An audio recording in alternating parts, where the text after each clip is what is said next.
அனைவருக்கும் ஆனந்தமான இறைவணக்கம். ஆன்மீக சிவசொந்தங்களே, கோடி கோடியாய் பணம் சேர வேண்டுமா? தங்கம் வீட்டில் சேர வேண்டுமா? ஆபரண வசியம் ஏற்பட வேண்டுமா? சொத்து சுகம் கிடைக்க வேண்டுமா? வருகின்ற வைகாசி அமாவாசை நான் சொல்லும் இந்த 4 காரியத்தை எவர் ஒருவர் முழுமையாக செய்கின்றாரோ நிச்சயம் நான் சொன்ன அத்துணையும் கிடைக்கும். ரொம்ப எளிமையான ஆலோசனைகள் சொல்ல போகிறேன்.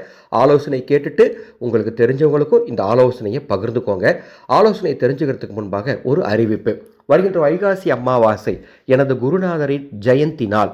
அன்றைய நாளில் அதர்வன வேத முறைப்படி யாகம் வளர்த்தி 108 சீடர்கள் வேத மந்திரம் ஓத அதர்வன வேத செம்பினாலான குலதெய்வ பூரண கும்பம் அடியேன் கட்டப்போகின்றேன். உங்கள் குடும்பத்திற்கு இந்த கும்பம் வேணும்னா என்னுடைய வாட்ஸ்அப் நம்பருக்கு தொடர்பு கொண்டு முன்பதிவு பண்ணிக்கோங்க. உங்கள் வீட்டில் குலதெய்வத்தோட அருள் பரிபூர்ணமாக நிலைத்திருக்க, குலதெய்வ கோபம் குலதெய்வ சாபம் அத்துணையும் நீங்கி நீங்கள் வாழ்க்கையில் முன்னேற இந்த பூரண கும்பம் உங்கள் வீட்டில் இருந்தால் போதும். இதற்கு மந்திரமோ பூஜையோ விரதமோ எதுவும் கிடையாது. பீரோல அல்லது பூஜை அறையில் இது இருக்கலாம். 6 வருடத்துக்கு இருந்தால் போதும். இந்த பூரண கும்பம் வேணும்னா மேலே உள்ள வாட்ஸ்அப் எண்ணுக்கு தொடர்பு கொள்ளுங்கள். வருகின்ற வைகாசி அமாவாசை 16/5/2026 நான் சொல்கிற 4 ஆலோசனையும் பண்ணுங்கள். நீங்கள் கோடீஸ்வரர் ஆகிடுவீங்க. முதல் ஆலோசனை, அன்று காலையில் உங்கள் வீட்டு வாசலில் கோலம் போடக்கூடாது. காலையும் சரி மாலையும் சரி. ஆனால் வாசல் தெளியுங்கள். வாசல் மட்டும் தெளிச்சுக்கோங்க. அப்படி வாசல் தெளிக்கும் தண்ணீரில் சிறிது மஞ்சள் கலந்து வாசல் தெளியுங்கள்.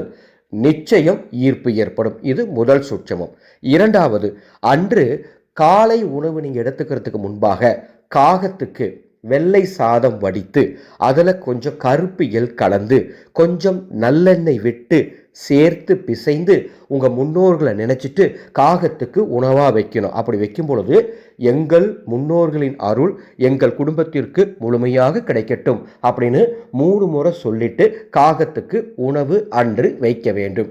இது இரண்டாவது ஆலோசனை. மூன்றாவது ஆலோசனை, அன்று இரவு நீங்கள் தூங்குறதுக்குள்ள எப்பொழுது வேண்டுமானாலும் இதை செய்யலாம். வடக்கு திசை நோக்கி ஒரு இடத்துல அமைதியாக அமர்ந்து வெள்ளை நிற பேப்பர் ஒன்று எடுத்துக்கோங்க. வெள்ளை நிற பேப்பரில் பச்சை நிற இங்கு அல்லது பச்சை நிற ஸ்கெட்ச் பென் கொண்டு எனது குடும்பத்தில் எனது வீட்டில் கோடி கோடியாய் பணமும் அதிக அளவு தங்கமும் சேர்ந்து கொண்டே இருக்கின்றது என்ற இந்த வாசகத்தை எழுதணும். மீண்டும் சொல்கிறேன், எனது குடும்பத்தில் எனது வீட்டில் கோடி கோடியாய் பணமும் அதிக அளவிலான தங்கமும் சேர்ந்து கொண்டே இருக்கின்றது அப்படின்னு 27 முறை முழு பக்தியோடு முழு ஒருமைப்பாட்டோடு மனசில் வேற எந்த எண்ண ஓட்டமும் இல்லாமல் இதை எழுதணும். சொல்லிக்கிட்டே எழுதணும். அப்படி எழுதிட்டு அந்த பேப்பரை எடுத்து நீங்கள் வேறு பீரோவில் வச்சுக்கோங்க அல்லது வேறு எங்கெல்லாம் வச்சுக்கோங்க. இது 3வது சூட்சமம்.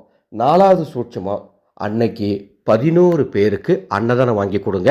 முகம் தெரியாத 11 பேர், ஆதரவற்றோர்கள், உடல் ஊனமுற்றோர்கள், வறுமை கோட்டுக்கு கீழே இருக்கிறவங்க அப்படின்னு தேடி பிடிச்சி அன்னைக்கு 11 பேருக்கு அன்னதானம் பண்ணிடுங்க. நிச்சயம் ஈர்ப்பு ஏற்படும்.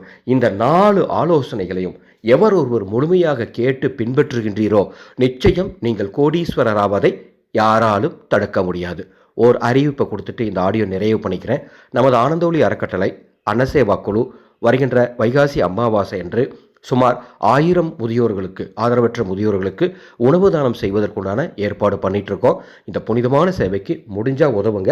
மேலே டிஸ்பிளேல எனது கூகுள் பே ஃபோன்பே நம்பர் தரப்பட்டுள்ளது. கீழே டிஸ்கிரிப்ஷன் பாக்ஸ்லையும் எங்களது அறக்கட்டளையின் வங்கி கணக்கின் தரப்பட்டுள்ளது. மீண்டும் அடுத்த ஒரு பதிவில் சந்திக்கின்றேன். ஆனந்தம் மலரட்டும், ஆனந்த ஒளி பரவட்டும்.